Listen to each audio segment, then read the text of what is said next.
Okay, welcome to this video where we'll be discussing a very simple method of budgeting your weekly or bi-weekly salary. This video is particularly targeted for people who, like myself, have had experiences where we would get paid and within a few days of payday, find that your entire bank account is empty and you don't know what you spent your money on.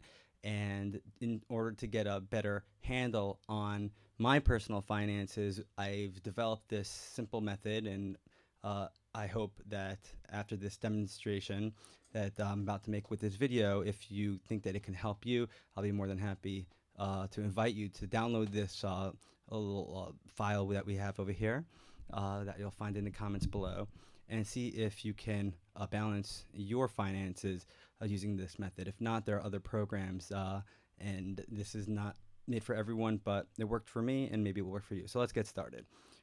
We start when we get paid, and when we get paid, we have money. And so when we open up our spreadsheet, whether in Excel or Google Documents, you'll find that we have on this balance sheet form, which is one of the pages we have on this spreadsheet. You'll see this section with the yellow top, and then we have this section with the green. For now, we're going to focus on this section over here. And it says source, and that's basically where we're getting our money from.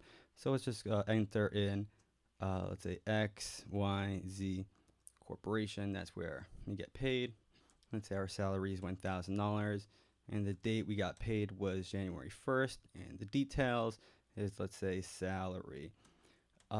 Okay, now that we have this $1,000, if you take a look in this box over here, you will find that $1,000 is now your balance, meaning this is the money that we can spend on the different things that we want. So if we follow this chart over here, we see different kinds of expenditures, different kinds of things that we spend our money on, and you can fill in other things, other categories, which will work best for you. But for the main generally we have food, rent, miscellaneous, travel, and so for each of these, each of these expenses will allocate part of this $1,000. And so just got paid. It's really hard to know how much you're going to spend on each one, so you can just estimate or guess. It can be, let's say, $200 for food. Now we put aside $200 in food, even though it's in our bank account. Unlabeled, here we have just labeled $200 for food. And we're going to do the same thing for rent. Let's say we're going to put aside $300 for rent in our paycheck. Miscellaneous, let's say things like things for the house, something for the car, just miscellaneous kinds of expenses. So let's say we'll give ourselves $100 for that. Travel, gas, car insurance, Metro card, Subway. So let's give that $25. No, I need more than that. Call it $65. Phone, also $65.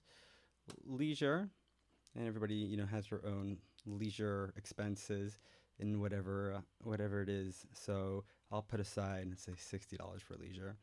And also it depends on when you're going to get paid next. How long is this $1,000 going to carry you over? And as we're filling this section out, what you can just see immediately at the bottom, every time you update it, this balance is going to be updated. And right now we have $210. That means we have $210 left for the rest of our expenditures.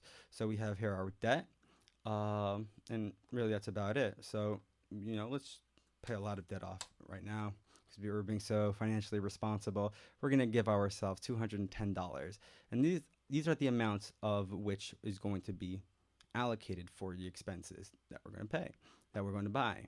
And farther on this sheet, you find that one of the columns for paid, and that's for when we actually buy things that we budgeted for.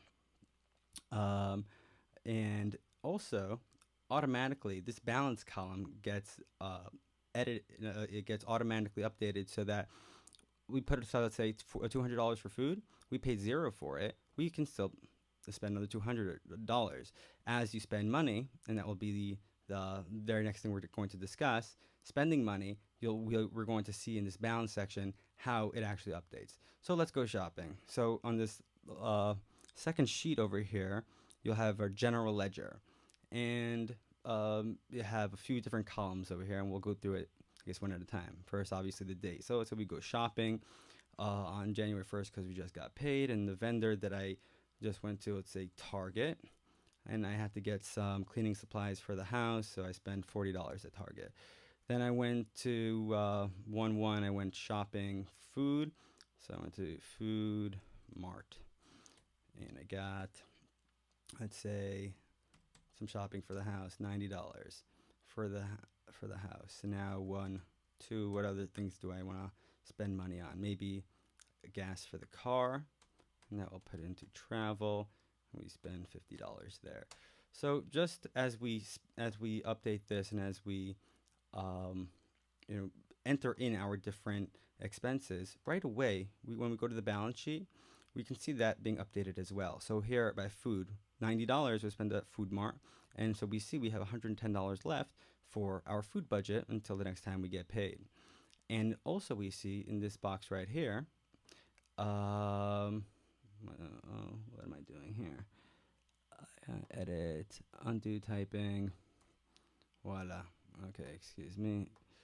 All right, so here we have our final $820 left for our balance, and $300 for rent. Obviously, we didn't pay that yet. Here we have miscellaneous. We spent $40 at Target. We have $60 left, so you get the idea. As you spend money, your balance gets less and less. Your balance becomes less and less, and you paid more, and this is going to increase. Hence, balance sheet. Everything balances out. When this equals 1,000, this will equal 0. Now that's the basic idea, and it's fairly self-explanatory unless you want to customize some of these options, because let's say you have your own expenses. Let's say fill in the blank. So let's say kids tuition, right? That could be another account we have, and you can just edit that over here, blank space. You can call that kids tuition, and if we pay it, it's going to get updated over here. So I would, I guess, recommend just play around with this program, see if you can figure it into your budgeting for your own finances, and if it works, that would be great. Being able to know where your money's going is a good thing. Before we end, I'd just like to point you to this last sheet, which is really optional, but I find it's helpful sometimes, and also you can customize this. And this is a projected expense or projected income sheet. So here it's before I get paid, and I want to sort of get a handle on what my expenses that are coming up and how much I'll have. So here's how it would work. Source, again, XYZ Corp, YZ Corp, and I'm projecting I'm going to get $1,000, or better yet, I'm projecting I'm going to get $800. Right away, sum remaining, that updates, $800. Now let's actually put our money into these different categories, 87, 243,